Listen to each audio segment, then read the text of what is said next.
ವಿಘ್ನರಾಜ ವಿಶುದ್ಧವಾಣಿ ವಿಶಿಷ್ಟ ವಿಷ್ಣು ವಿಶೇಷ ಶಂಕರ ವಾಯು ಜಲ ಗಗನ ಅನಲ ಅಣು ಓಂಕಾರ ಬ್ರಹ್ಮಾಂಡ ಆದಿಮಧ್ಯ ಅಂತದ ವ್ಯಾಪ್ತಕ್ಕೆ ಸಚ್ಚಿತ್ ಆನಂದ ಆತ್ಮಜ್ಞಾನಕ್ಕೆ ರೂಪು ನೂರರ ಶುದ್ಧ ಚೈತನ್ಯ ಕ್ರಮ.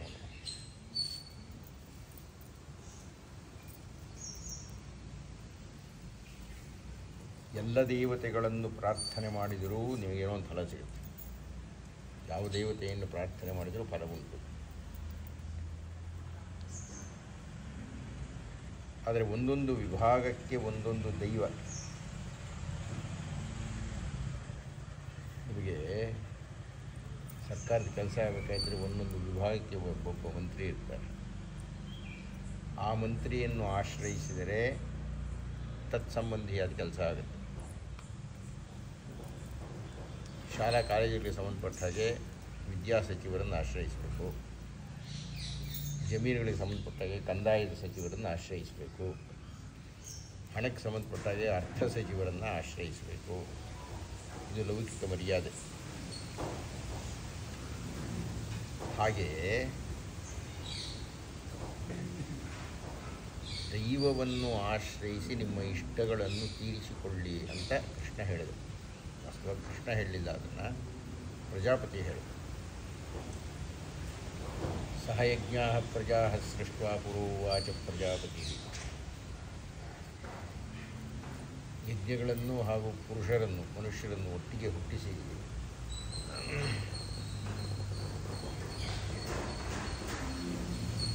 ನೀವು ಯಜ್ಞಗಳನ್ನು ಮಾಡಿ ದೇವತೆಗಳು ಇರೋದೇ ಯಜ್ಞದ ಮೂಲಕ ನಿಮಗೆ ಅನುಕೂಲ ಮಾಡಲಿಕ್ಕೆ.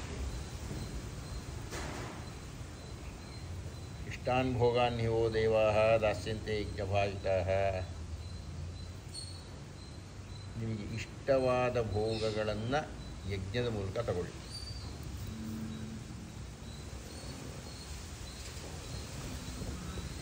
ನೀವು ಏನನ್ನು ಲೌಕಿಕವಾಗಿ ಸ್ವಪ್ರಯತ್ನದಿಂದಲೋ ಮಿತ್ರ ಪ್ರಯತ್ನದಿಂದಲೋ ಅಧಿಕಾರದಿಂದಲೋ ಸರ್ಕಾರದಿಂದಲೋ ಸಾಧಿಸಲಾಗದ್ದು ಯಜ್ಞದಿಂದ ಸಾಧಿಸಲಿಕ್ಕೆ ಸಾಧ್ಯ. ಇಷ್ಟಾನ್ ಭೋಗಾನ್ ಬೇರೆಯವರ ಕಣ್ಣಿಗೆ ನಮ್ಮ ಲೆಕ್ಕಾಚಾರಕ್ಕೆ ಅದು ಬಹಳ ದೊಡ್ಡದು ಅಂತ ಅನ್ನಿಸಬಹುದು.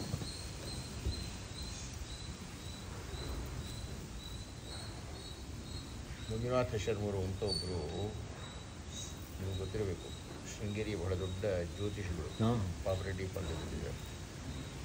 ಸುಬ್ರಹ್ಮಣ್ಯ ದೇವಸ್ಥಾನದಲ್ಲೂ ಏನು ಅರ್ಚಕರಾಗಿದ್ದು ಒಂದಷ್ಟು ಕಾಲ. ಜನರಾವ್ ಗೊತ್ತಾ ನಿಮಗೆ? ಶಾಸ್ತ್ರಿಗಳು ಗುರುಗಳು. ಅವರ ಹತ್ರಕ್ಕೆ ಬಂಗಾರಪ್ಪನವರು ಒಂದು ಸಲ ಹೋದರು. ಇಬ್ಬರು ಶಾಸಕರಿದ್ದರು ಅವ್ರ ಹತ್ರ. ಬಂಗಾರಪ್ಪನವರು ಶಾಸಕರಾಗಿದ್ದಾಗ ಇಬ್ಬರು ಶಾಸಕರ ಜೊತೆಗೆ ಅವರ ಹತ್ರಕ್ಕೆ ಹೋದರು. ಅವರು ಈಗಲೂ ಬದುಕಿದ್ದಾರೆ, ಮಂಜುನಾಥ್ ಶರ್ಮ. ಅವರು ಹೇಳಿದರು, ನೋಡಯ್ಯ, ನಿನ್ನ ಜಾತಕದಲ್ಲಿ ಯೋಗ ಇದೆ. ಮುಖ್ಯಮಂತ್ರಿ ನಕ್ಬಿಟ್ರು. ನನಗಿರೋದೇ ಇಬ್ಬರು ಶಾಸಕರು, ಮುಖ್ಯಮಂತ್ರಿ ಆಗ್ತೇನೆ ನಾನೆಲ್ಲರೂ.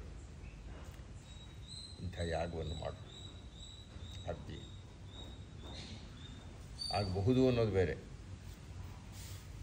ಇಂಥ ಯಾಗವನ್ನು ಮಾಡಿದರೆ ಅವ್ರು ಮಾಡಿಸಿರು.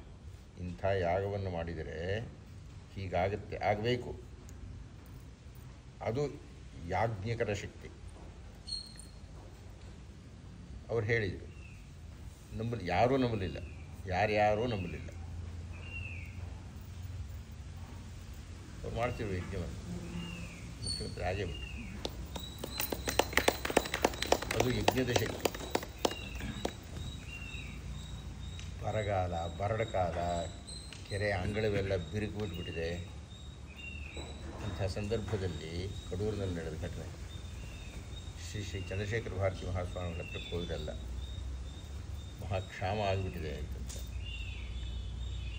ಪೂರ್ಣ ಯಜ್ಞವನ್ನು ಮಾಡಿ ಎಂದರು. ಮಳೆ ಬರುತ್ತಾ ಸ್ವಾಮಿ? ಮಾಡುವಂತೆ ಮಾಡಿದರೆ ಮಳೆ ಬರುತ್ತೆ. ಶೃಂಗೇರಿಯಲ್ಲಿ ಬಹಳ ಹಾಗೆ ಜನವೇ ಇಲ್ಲ. 100 ಜನ ಸೇರಿದರೆ, ಇಷ್ಟು ಜನ ಸೇರಿದರೆ ಭಾಳ ದೊಡ್ಡದು ಅವತ್ತು ಕಾಲ ಶೃಂಗೇರಿ. ಯಾಕಂದರೆ ವಾಹನ ಇಲ್ಲ, ರಸ್ತೆಗಳಿಲ್ಲ, ಹೇಳಿದ್ದು ಸುಮಾರು ಒಂದು 70 ವರ್ಷ ಹೀಗಿಲ್ಲ. ಶೃಂಗೇರಿಯ ಮಾಣಿಕ್ಯ ಅಂತ ಪ್ರಾಧ್ಯಾಪಕ ರಾಮಚಂದ್ರ ರಾಯರೊಂದು ಪುಸ್ತಕ ಬರೀತಾರೆ, ವರ್ಣನೆ ಮಾಡ್ತಾರೆ. ಶಾರದಾ ಪೀಠದ ಮಾಣಿಕ್ಯ, ಅವ್ರ ಬಗ್ಗೆ ಸಾಕಷ್ಟು ಪುಸ್ತಕಗಳು ಬಂದಿವೆ. ನೀವು ಮಾಡುವಂತೆ ಮಾಡಿದರೆ ಮಳೆ ಬರುತ್ತೆ. ಶ್ರೀ ಚಂದ್ರಶೇಖರ ಭಾರತಿಗಳು ನಾನು ಭಾಳ ಸಲ ನೆನಪಿಸ್ಕೊಂಡಿದ್ದೀನಿ. ಅಂಥ ವ್ಯಕ್ತಿತ್ವ ಅವರು. ಅಲ್ಲೊಂದು ದೊಡ್ಡ ಯಜ್ಞ ಮಾಡಿಸಿದ್ರು. ಆಗಿನ್ನೂ ಆ ಸೇತುವೆ ಕಟ್ಟಿರೋದಿಲ್ಲ, ಆ ತುಂಗಾ ನದಿ.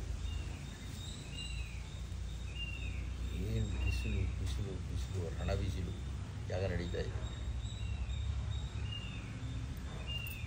ಪೂರ್ಣಾಹುತಿ ಹೊತ್ತಿಗೆ ಬಿಸಿಲು ನಡೀತಾ ಇದೆ. ಎಲ್ಲರಿಗೂ ನಿರಾಶೆ. ಏನು ಶ್ರೀ ಚಂದ್ರಶೇಖರ ಭಾರತಿ ಮಹಾಸ್ವಾಮಿಗಳು ಹೇಳಿಯೂ ಮಳೆ ಬರೆದಿದ್ದಲ್ಲ. ಅವರ ಅಂತೆವಾಸಿ ಹೋಗಿ ಹೇಳಿದರು, ಅವರು ನಿರಾಶರಾಗಿಬಿಟ್ಟಿದ್ದಾರೆ ಎಲ್ಲ. ನಾನು ಕರ್ಕೊಂಡೋಗಪ್ಪ. ಅವರು ಮಹಾತಪಸ್ವಿ, ಮಹಾವಿರಾಗಿ ಮಹಾತಪಸ್ವಿ.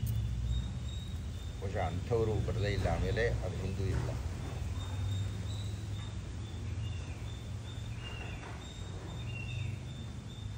ಅವ್ರು ಹೇಗೆ ತಪಸ್ಸು ಮಾಡ್ತಾ ಇದ್ರು ಅಂತ ನಾವೆಲ್ಲ ಮಾಡೋಕ್ಕಾಗದೇ ಇಲ್ಲ ಬಿಡಿ. ನಾವು ಬರೀ ಉಪವಾಸ ನಾಟಕ ಆಡ್ತೀವಿ ಅಷ್ಟೇ. ನಾವು ಯಾರು ತಾವು ಉಪವಾಸ ಮಾಡೋದು. ಅವ್ರು ಬೆಳಗ್ಗೆ ತಪಸ್ಸಿಗೆ ಕೂತ್ಕೊಂಡ್ರೆ ಏನು ಅವ್ರ ಊಟ ಅಂದರೆ ಒಂದು ಲೋಟ ಹಾಲು, 1-2 ಹಣ್ಣು ತಗೊಂಡಾಗ ಅವ್ರು ಮುಂದಿಡೋರು. ಅವರು ಸಂಜೆ ಬಂದರೆ ಆ ಹಾಲು ಹಣ್ಣಾಗೇ ಇರೋದು, ಇವ್ರು ತಪಸ್ಸು ಮಾಡ್ತಾಯಿದ್ರು. ಈಗ 3-4 ದಿವಸಗಳು.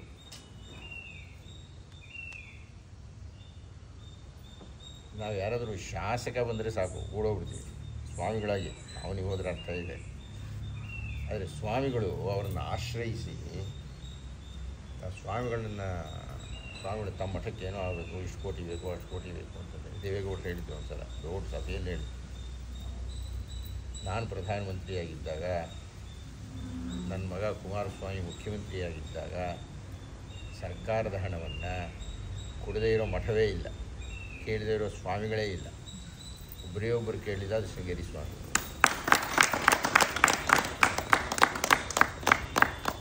ನಾನು ಕೊಡ್ತೀನಪ್ಪ ಅಂದೆ.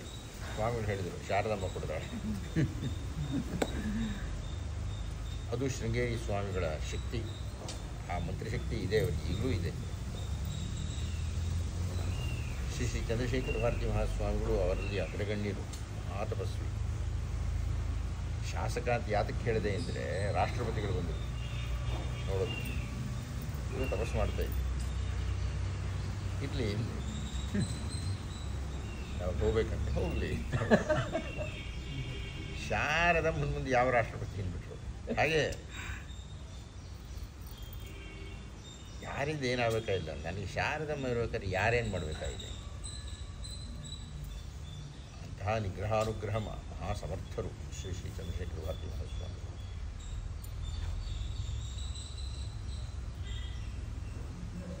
ಅವ್ರ ಬಗ್ಗೆ ನೆನಪಿಸ್ಕೊಂಡು ಏನೇನು ಹೇಳಬೇಕಾಗ್ತದೆ ಈ ಸಂದರ್ಭದ. ಕರ್ಕೊಂಡು ಹೋಗಿ ಇಂದ್ರಿ ಜಾಗ ನಡೀತಾ ಇದೆ, ಪೂರ್ಣಾಹುತಿಗೆ. ಆದರೂ ಏನೂ ಮಳೆ ಸೂಚನೆಯೇ ಇಲ್ಲ. ಕರ್ಕೊಂಡೋಗಿ ಅಂದರೆ ಏನಪ್ಪ ಅಂದರೆ ಅಲ್ಲಿ ಬಿಸಿಲು ಮಚ್ಚ ಹತ್ತಬೇಕು. ಅವರು ತಪಸ್ಸು ಮಾಡಿ ಮಾಡಿ ಮಾಡಿ ಮಾಡಿ ಕೃಷರಾಗಿ ಬಿಟ್ಟಿದ್ದರಿಂದ ಅವ್ರು ನಡೆಯೋಕ್ಕೂ ಆಗ್ತಾ ಇರಲಿಲ್ಲ. ಆ ಕಡೆ ಕೈಯೊಬ್ಬರು, ಈ ಕಡೆ ಕೈಯೊಬ್ಬರು ಶಿಷ್ಯರು ಹಿಡ್ಕೊಂಡು ಮೆಲ್ಲಗೆ ಹತ್ತಿಸ್ಕೊಂಡು ಹೋಗ್ಬೇಕು ಅನ್ನೋದು. ಅವರನ್ನು ನೋಡೋದಕ್ಕೆ 2-3 ದಿವಸಗಳಿಂದ ಶಿಷ್ಯರು ಕಾಯ್ತಾ ಇದ್ದರು. ನಮ್ಮ ತಂದೆಯವರು ಬರೀತಾರೆ ಅವರು ದಿನಚರಿಯಲ್ಲಿ. 2-3 ದಿವಸ ಒಂದು ಕಾದು ಸ್ವಾಮಿಗಳ ದರ್ಶನ ಆಗಬೇಕು. ಬನ್ನಿ ದರ್ಶನ ಮಾಡಿ ನಿಂತಿರಲಿಲ್ಲ ಅವರು. ರಾಷ್ಟ್ರಪತಿಗಳೇ ಇಲ್ಲ ಆದಮೇಲೆ ಬೇರೆಯವ್ರು ಮಾತಾಡೋದು.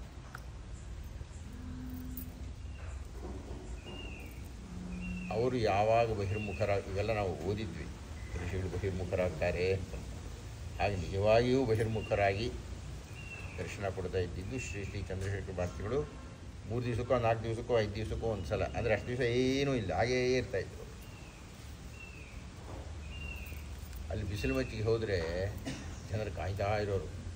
ನಮ್ಮ ತಂದೆ ಬರೀತಾರೆ ಅವರ ದಿನಚರಿ. 100 ಜನ, ಅದೇ ಬಹಳ ದೊಡ್ಡ ಸಂಖ್ಯೆ ಆವತ್ತು. ಅವೆಲ್ಲ ಹೇಳಿದ್ನಲ್ಲ, ವಾಹನ ಇಲ್ಲ ಎಂಥದ್ದು.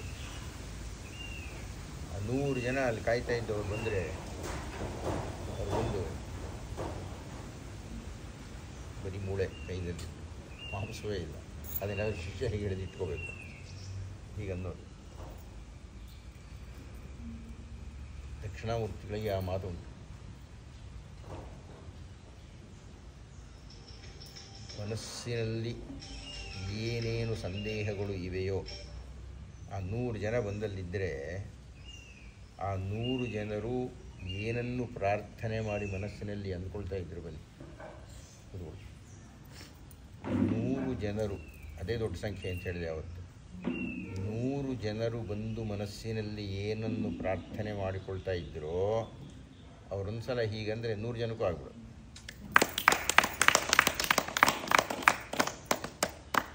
ಅದು ಶ್ರೀ ಶ್ರೀ ಚಂದ್ರಶೇಖರ ಭಾರತಿ ಮಹಾಸ್ವಾಮಿಗಳ ಮಹತ್ವ, ಅವರ ಮಂತ್ರಶಕ್ತಿ. ಇವರು ಕರ್ಕೊಂಡು ಹೋದರು, ಅಲ್ಲಿ ನಿಲ್ಲಿಸಿದರು.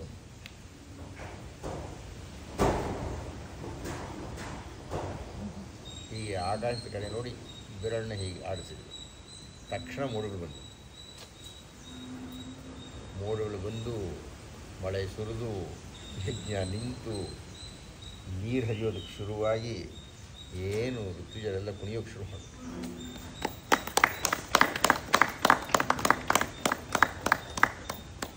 ಅದು ಋತುಜರ ಪ್ರಭಾವವೋ ಯಜ್ಞದ ಪ್ರಭಾವವೋ ಸ್ವಾಮಿಗಳ ಪ್ರಭಾವವೋ ಅಂತೂ ಮಳೆ ಬಂತು.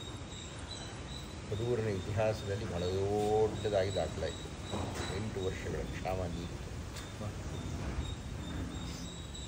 ಅಂದರೆ ನೀವು ಯಜ್ಞವನ್ನು ಮಾಡಿದರೆ ಅವಾಡಾಗಿಬಿಡುತ್ತೆ ಅಂತ. ಮಾಡುವಂತೆ ಮಾಡಿದರೆ ಮಂತ್ರ ಪ್ರಯೋಗ ಹಾಗೆ ಇದ್ದು, ಕರ್ತೃ ಹಾಗೆ ನಿಷ್ಠರಾಗಿದ್ದು. ನಾನು ನೋಡಿದ ನಿಷ್ಠ ಕರ್ತೃ ಅಂದರೆ ದೇವೇಗೌಡರು. ಅವರೊಂದು ಸಲ ನಮ್ಮ ಮನೆಗೆ ಬಂದರು. ಅಂದರೆ ಅದು ಪ್ರಧಾನಮಂತ್ರಿಗಳಾಗಿದ್ದವ್ರು ಬಂದರೆ ಏನಾದರೂ ಅವರಿಗೆ ಉಪಹಾರ ತಯಾರು ಮಾಡೋಣ ಅಂತ ನನ್ನ ಹೆಂಡತಿ ಏನೇನೋ ಮಾಡಿದ್ರು. ಅವ್ರು ಹೇಳಿದರು, ಶಿವ ಪೂಜೆ ಮಾಡಿದೆ, ನಾನೇನು ತಗೊಳ್ಳಲ್ಲ ಅಂತ. 3 ಗಂಟೆ ಆಗಿದೆ ರೀ, ಬಂದಿದ್ದೇ ತಡವಾಗಿ ಏನೇನೋ ಕೆಲಸ ಎಲ್ಲ ಮುಗಿಸ್ಕೊಂಡು. ಮಧ್ಯಾಹ್ನ 3 ಗಂಟೆ ಆಗಿದೆ, ನಾನು ಶಿವ ಪೂಜೆ ಮಾಡಿದೆ, ಏನು ತಗೊಳ್ಳಲ್ಲಮ್ಮ, ನೀವು ಹೇಳ್ತಾ ಇದ್ದೀನಿ, ಒಂದು ದೊಡ್ಡ ಕಾಫಿ ಕೊಡಿ, ಏನು ಮಾಡಿದ್ರು ತಗೊಳ್ಳಿ. ಭಾವನಿಷ್ಠ ಆತ. 82 ವರ್ಷ 80. ಈಗ ಎಷ್ಟಾಗಿದೆ ವಯಸ್ಸು? 90 ಆಗಿದೆಯಾ? ಎಷ್ಟಾಗಿದೆ ಈಗ ದೇವೇಗೌಡರ ವಯಸ್ಸು? 90. ಲಕ್ಷ್ಮೀಕಾಂತರು ಬಂದಿದ್ದಾರೆ. ಕರ್ನಾಟಕ, ಅಖಿಲ ಕರ್ನಾಟಕ ಬ್ರಾಹ್ಮಣ ಮಹಾಸಭಾ ಹಿರಿಯ ಉಪಾಧ್ಯಕ್ಷರು. ಅವ್ರ ಜೊತೆಗೆ ಮೋಹನ್ ಅಂತ ಅವರು ಉಪಾಧ್ಯಕ್ಷರು ಬಂದಿದ್ದಾರೆ. ಅವರು ದೇವೇಗೌಡರು ಯಜ್ಞ ನೀವೇನಾದರೂ ನೋಡಿದರೆ ವಾದಿರಾಜ್ ಆದರೂ 10 ಸಲ ಓಡಾಡ್ತಾರೆ, ಏನೇನೋ ಕೆಲಸಗಳಿರುತ್ತೆ. ನೀವು ದೇವೇಗೌಡರನ್ನ 8 ಗಂಟೆಗೆ ಯಜ್ಞಕ್ಕೆ ಕೂಡಿಸಿದರೆ 1 ಗಂಟೆ ಪೂರ್ಣಾಹುತಂಗೆ ಅಲ್ಲಾಡದೆ ಬಿಡೋದು. ಏನು ನೀವು ನೋಡಿದ್ದೀರಾ? ಗಂಡ ಹೆಂಡತಿ ಇಬ್ಬರು ಅಷ್ಟೇ. ಹಾಗೆ ಅಂಥ ಮಹಾಶ್ರದ್ಧೆ ಮಹಾನಿಷ್ಠೆ. ಹಾಗಿರಬೇಕು ಶ್ರದ್ಧೆ ಇದ್ದರೆ. ಅಂಥ ಶ್ರದ್ಧಾಳುವಾಗಿ ಮಂತ್ರದಲ್ಲಿ ಅಧಿಕಾರ ಇರತಕ್ಕಂತಹ ಋತ್ವಿಜರು ಯಜ್ಞವನ್ನು ಮಾಡಿಸಿದರೆ, ಚಂದ್ರಶೇಖರ ಭಾರತಿಗಳಂತಹ ಮಹಾಸ್ವಾಮಿಗಳ ಕೃಪೆ ಇದ್ದರೆ ಏನು ಬೇಕಾದರೂ ಸಾಧ್ಯ ಆಗುತ್ತೆ. ಈ ಯಜ್ಞ ಅನ್ನತಕ್ಕಂಥದ್ದು ನಾನು ಉಪನ್ಯಾಸದ ಪ್ರಾರಂಭದಲ್ಲಿ ಹೇಳಿದ ಹಾಗೆ ಒಂದೊಂದು ವಿಭಾಗಕ್ಕೆ ಒಬ್ಬೊಬ್ಬ ಅಧ್ಯಕ್ಷ. ಹಾಗೆ ವಿದ್ಯೆ ನಿಮಗೆ ಬೇಕಾದರೆ ಸರಸ್ವತಿಯನ್ನೇ ಪ್ರಾರ್ಥನೆ ಮಾಡಿ ಯಜ್ಞವನ್ನು ಮಾಡಿದ್ವಿ. ಪದವಿ ಏನಾದರೂ ನಿಮಗೆ ಬೇಕಾಯಿದ್ರೆ ಇಂದ್ರನನ್ನೇ ಕುರಿತು ಯಜ್ಞ ಮಾಡಬೇಕು, ಅವನೆಷ್ಟೇ ನಂಬಲ ಅನರ್ಹರ ಆದರೂ. ಹಾಗೆ ನಿಮ್ಮ ಕಷ್ಟಗಳನ್ನು ಪರಿಹಾರ ಮಾಡಲಿಕ್ಕೇ ಇರತಕ್ಕಂಥ ದೈವ ಅಂದರೆ ಗಣಪತಿ. ಆ ಗಣಪತಿಗೆ ಛಾಯೆಗಳು 32. ಅವರಿಗೆ ಒಂದು ಛಾಯೆ ಸಂಕಷ್ಟಹರ ಗಣಪತಿ. ಸಂಕಷ್ಟಹರ ಗಣಪತಿಯನ್ನು ಮೆಚ್ಚಿಸಲಿಕ್ಕೆ ಬಹಳ ಪ್ರಧಾನವಾಗಿರತಕ್ಕಂಥದ್ದು 3. ಒಂದು ದರ್ಭೆ, ಇನ್ನೊಂದು ಬಾಳೆಹಣ್ಣು, ಬಾಳೆಹಣ್ಣು ನಾರಿಕೇಲ. ಲಕ್ಷ್ಮೀಕಾಂತ್ರೆ ಈಗಲೂ ನೀವು ಫೋನ್ ಮಾಡ್ತಾ ಇದ್ರೆ ಆಗಲ್ಲ, ನೀವು ಮಾಡ್ತಾ ಇದ್ದೀವಿ. ಯಜ್ಞಕ್ಕೆ ಬಂದು ಕೂತಿದ್ದೀವಿ, ಬರಲಿ. ಎಲ್ಲಿದ್ದಾರೆ ಅವರು? ಅಖಿಲ ಕರ್ನಾಟಕ ಬ್ರಾಹ್ಮಣ ಮಹಾಸಭಾ ಅಧ್ಯಕ್ಷರು ರಘುನಾಥ್ ಅವರು ಬರ್ತಾ ಇದ್ದಾರೆ. ಅದೇನು ರೀ ಉಪಾಧ್ಯಕ್ಷರು ಬಂದ್ರೆ ಓ ಅಂದಿಲ್ಲ, ಅವ್ರಿಗೆ ಓ ಅಂದ್ಬಿಟ್ರಿ.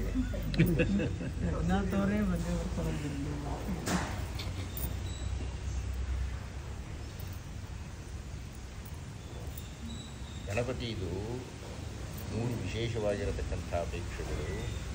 ಒಂದು ದೂರ್ವೆ, ಇನ್ನೊಂದು ನಾರಿಕೇಳ, ಮತ್ತೊಂದು ಬಾಳೆಹಣ್ಣು.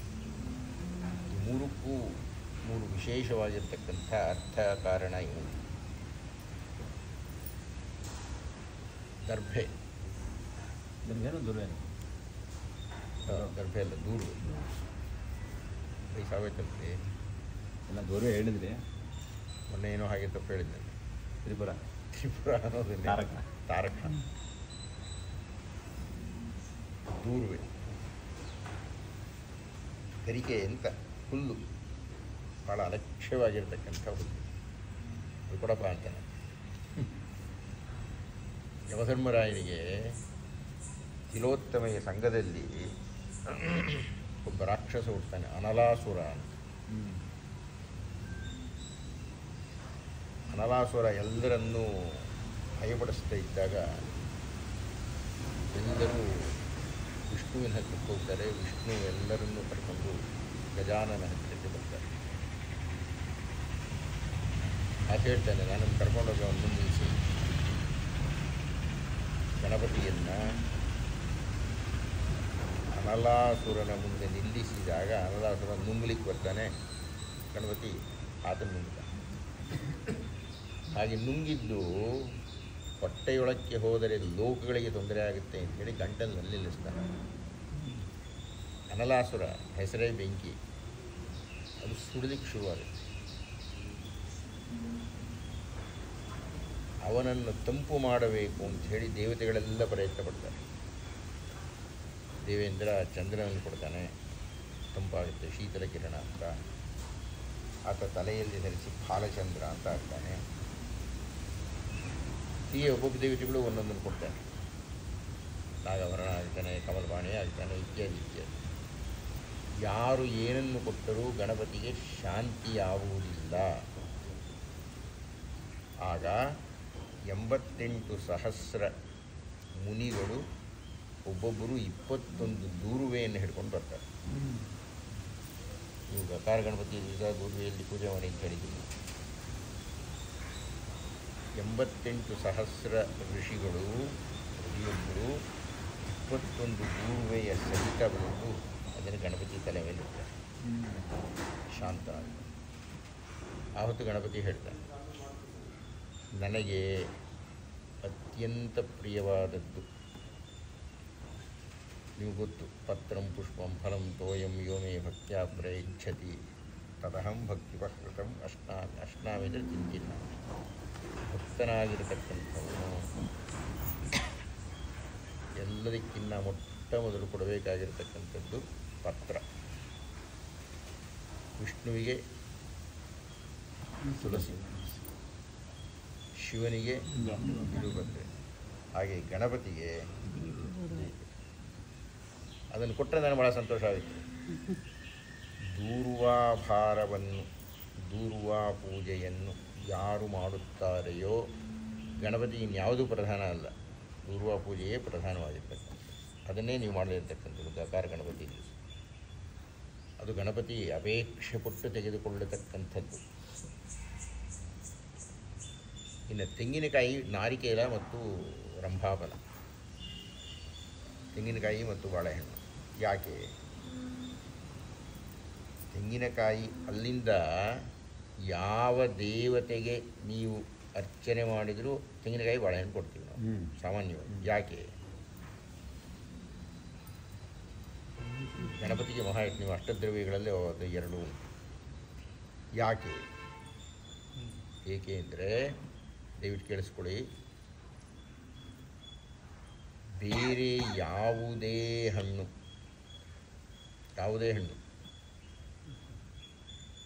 ಅದು ಹಕ್ಕಿಗಳ ಎಂಜಲಿನಿಂದ ಬಂದದ್ದು. ಕೊಕ್ಕಿನಲ್ಲಿ ಕಚ್ಕೊಂಡು ಹೋಗುವಲ್ಲ, ಕಲ್ಲಂಗಡಿ ಹಣ್ಣು ಯಾವುದೋ ಒಂದು ಹಾಕುತ್ತೆ, ಕಿತ್ತಳೆ ಹಣ್ಣಿದ್ದು ಯಾವುದೋ ಒಂದು ಬೀಜ ಹಾಕುತ್ತೆ. ಆದರೆ ತೆಂಗಿನಕಾಯಿನ ಹಾಕೋಕ್ಕಾಗಲ್ಲ. ಬಾಳೆಹಣ್ಣಿಗೆ ಬೀಜವೇ ಇಲ್ಲ. ಬಾಳೆಹಣ್ಣು ಹಾಗೂ ತೆಂಗಿನಕಾಯಿ ಎಂಜಲಾಗದ ಹಣ್ಣುಗಳು. ಬಾಳೆಹಣ್ಣು ಸಿಪ್ಪೆ ಬಿಡಿಸಿದ ಮೇಲೆ ಅದು ಪ್ರಸಾದ ಆಗಿ ಪರಿವರ್ತನೆ ಆಗಬೇಕು, ತೆಂಗಿನಕಾಯಿ ಒಡೆದ ಮೇಲೆ ಆಗಬೇಕು. ಹೀಗಾಗಿ ಅನ್ಯರು ಮುಟ್ಟಿಲ್ಲದ, ಅಂದರೆ ಅನ್ಯರು ರುಚಿಸಿಲ್ಲದ, ಅಂದರೆ ಪಕ್ಷಿಗಳಿಂದ ಎಂಜಲಾಗದ ಹಣ್ಣುಗಳಿರತಕ್ಕಂಥದ್ದು ಎರಡೇ.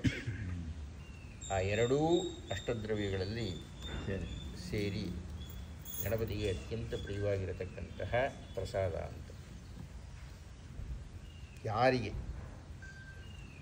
ಯಾವ ತರಹದ ಕಷ್ಟವಿದ್ದರೂ ನಿಷ್ಠೆಯಿಂದ ನೀವು ಸಂಕಷ್ಟಹರ ಗಣಪತಿಯನ್ನು ಭಜಿಸಿದರೆ, ಶ್ರದ್ಧಾಳುವಾಗಿ ಸೇವಿಸಿದರೆ